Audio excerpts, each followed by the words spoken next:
2 మినిట్స్లో టిఫిన్గా బ్రేక్ఫాస్ట్గా చేసుకునే సేమియా రెసిపీ. ఫస్ట్గా కొబ్బరి తురుము, గసగసాలు, డ్రై ఫ్రూట్స్, షుగర్ వేసుకొని కలిపేసుకొని పక్కన పెట్టేసుకోండి. తర్వాత ఒక ప్యాన్ స్టవ్ మీద పెట్టుకొని అందులో సేమియా వేసుకొని గోల్డెన్ కలర్ వచ్చేలాగా వేపించుకోండి.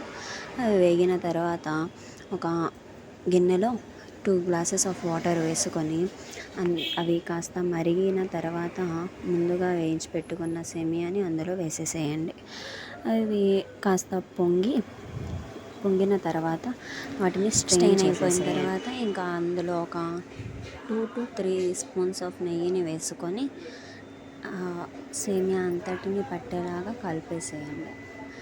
ఇంకా ప్లేట్లో వేసుకొని ముందుగా తురిమేసి కలిపి పెట్టుకున్న కొబ్బరిని వేసుకొని సర్వ్ చేసుకొని తిండండి. అంతే. వీడియో నచ్చితే లైక్ చేయండి, షేర్ చేయండి, ఛానల్ని సబ్స్క్రైబ్ చేయండి. మరిన్ని రెసిపీస్ కోసం